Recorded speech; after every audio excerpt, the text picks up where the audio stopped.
ಎಲ್ಲರಿಗೂ ನಮಸ್ಕಾರ. ನಾನು ನಿಮ್ಮ ಪ್ರೀತಿಯ ಮಂಜುಳಾ.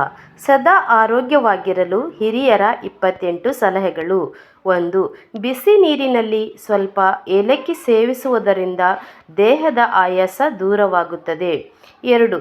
ಶುಂಠಿ ಬೆರೆಸಿದ ಹಾಲು ಕುಡಿಯುವುದರಿಂದ ಬೆನ್ನು ನೋವಿನಿಂದ ಪರಿಹಾರ ಸಿಗುತ್ತದೆ. 3. ಹಿಂದಿನ ದಿನ ಕತ್ತರಿಸಿದ ಈರುಳ್ಳಿ ಇವತ್ತು ತಿನ್ನಬೇಡಿ, ಇದು ಹೊಟ್ಟೆ ಕಾಯಿಲೆಗಳಿಗೆ ಕಾರಣವಾಗಬಹುದು. 4. ಮೂಲಂಗಿ ರಸವನ್ನು ಕುಡಿಯುವುದರಿಂದ ಪಿತ್ತಕೋಶದ ಕಲ್ಲುಗಳ ರಚನೆಯು ನಿಲ್ಲುತ್ತದೆ. 5.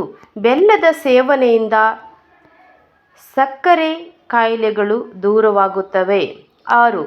ನಿಮ್ಮ ತುಟಿಗಳು ಕಪ್ಪಾಗಿದ್ದರೆ ರಾತ್ರಿ ಮಲಗುವ ಮೊದಲು ನಿಮ್ಮ ತುಟಿಗಳಿಗೆ ಹಾಲಿನ ಕೆನೆ ಹಚ್ಚಿ, ಇದರಿಂದ ನಿಮ್ಮ ತುಟಿಗಳು ಕೆಂಪಗಾಗುತ್ತವೆ ಮತ್ತು ಮೃದುವಾಗುತ್ತವೆ. 7.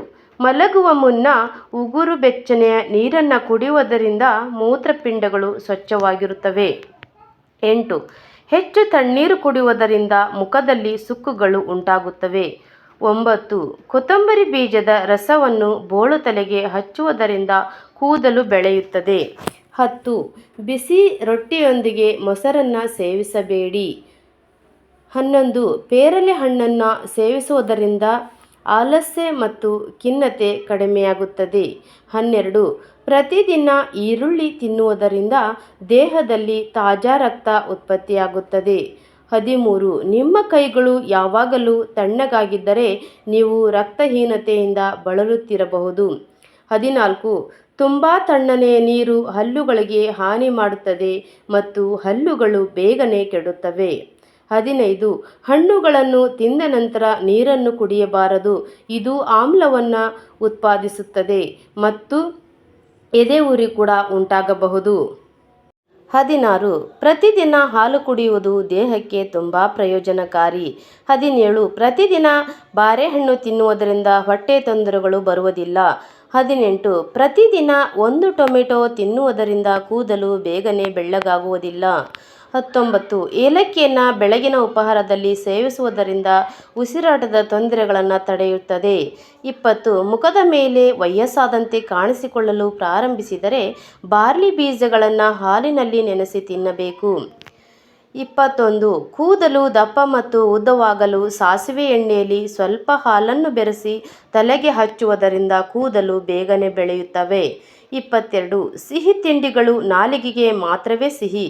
ಸಕ್ಕರೆ ಕಾಯಿಲೆ ಇಲ್ಲವಾದರೂ ಸಿಹಿ ತಿಂಡಿ ತಿನ್ನುವುದಾದಲ್ಲಿ ಸ್ವಲ್ಪ ಪ್ರಮಾಣದಲ್ಲಿ ವಾರಕ್ಕೆ 1 ಸಲ ಊಟದ ನಂತರ ಸೇವಿಸಬೇಕು. 23. ಪರಸ್ಪರ ವಿರುದ್ಧ ಗುಣಗಳಿರುವ ಆಹಾರವನ್ನು ಒಟ್ಟಿಗೆ ಸೇವಿಸಬಾರದು. ಉದಾಹರಣೆಗೆ, ಮಾಂಸಾಹಾರ ತಿಂದು ಹಾಲು ಕುಡಿಯಬಾರದು. ಖಾರವಾದ ಕರಿದ ತಿಂಡಿ ತಿಂದು ಮಜ್ಜಿಗೆ ಕುಡಿಯುವುದು ಒಳ್ಳೆಯದಲ್ಲ. ಬಾಳೆಹಣ್ಣಿನ ಮಜ್ಜಿಗೆಯೊಂದಿಗೆ ಸೇವಿಸಬಾರದು, ಇದು ವಿಪರೀತ ಪರಿಣಾಮಗಳನ್ನುಂಟು ಮಾಡುವ ಅಪಾಯವಿದೆ. ಸಿಹಿ ತಿಂಡಿ ತಿಂದ ತಕ್ಷಣವೇ ಚಹಾ, ಕಾಫಿ ಕುಡಿದಲ್ಲಿ ಕಬ್ಬಿಣ ಅಂಶಗಳು ಮೈಗೆ ಹಿಡಿಯುವುದಿಲ್ಲ. ಚಹಾ ದಿನಕ್ಕೆ 1 ಕಪ್ಪಿಗಿಂತ ಹೆಚ್ಚಾಗಿ ಕುಡಿಯುವುದು ಸರಿಯಲ್ಲ. 24. ಹೊಟ್ಟೆಗೆ ಅರ್ಧ ಭಾಗ ಆಹಾರ, ಇನ್ನರ್ಧ ಭಾಗ ನೀರನ್ನು ನೀಡಬೇಕು. 25. ಉತ್ತತ್ತೆ ಹಣ್ಣು ಮತ್ತು ದ್ರಾಕ್ಷಿ ಹಣ್ಣಿನ ಸೇವನೆ ಆಯಾಸವನ್ನು ನೀಗಿಸುತ್ತದೆ. 26. ಬೇವನ್ನು ಯಾವುದಾದರೂ ರೂಪದಲ್ಲಿ ದಿನವೂ ಬಳಸಿದಂತೆ ಆರೋಗ್ಯ ವೃದ್ಧಿ ಖಂಡಿತ. 27. ದಿನಕ್ಕೆ 2 ಸಲ ಕಣ್ಣುಗಳನ್ನು ಸ್ವಚ್ಛ ನೀರಿನಲ್ಲಿ ತೊಳೆದುಕೊಳ್ಳುವುದು. 2 ಸಲ ದಂತಶುದ್ಧಿ. ದಿನಕ್ಕೆ 2 ಸಲವಾದರೂ ಸುಮಾರು 50 ರಿಂದ 60 ನಿಮಿಷಗಳ ವೇಗದ ನಡಿಗೆ ಆರೋಗ್ಯಕ್ಕೆ ಅಗತ್ಯ. ಒಂದು ದಿನಕ್ಕೆ 8 ರಿಂದ 10 ಗ್ಲಾಸುಗಳಷ್ಟು ಶುದ್ಧ ನೀರನ್ನು ಬಾಯಾರಿಕೆ ಇರಲಿ ಬಿಡಲಿ ಕುಡಿಯಬೇಕು. ಮೂತ್ರಪಿಂಡದ ಆರೋಗ್ಯದಿಂದ ಹಿಡಿದು ಚರ್ಮದ ಆರೋಗ್ಯದವರೆಗೆ ನಾವು ಕುಡಿಯುವ ನೀರಿನ ಪ್ರಭಾವವಿದೆ. ಈ ಮಾಹಿತಿ ನಿಮಗೆ ಇಷ್ಟವಾಗಿದ್ದರೆ ದಯವಿಟ್ಟು ವಿಡಿಯೋಗೊಂದು ಲೈಕ್ ಮಾಡಿ, ವಿಡಿಯೋನ ಶೇರ್ ಮಾಡಿ. ಮತ್ತಷ್ಟು ವಿಡಿಯೋಗಾಗಿ ನನ್ನ ಚಾನಲನ್ನು ಸಬ್ಸ್ಕ್ರೈಬ್ ಮಾಡಿ, ಸಪೋರ್ಟ್ ಮಾಡಿ. ಧನ್ಯವಾದಗಳು.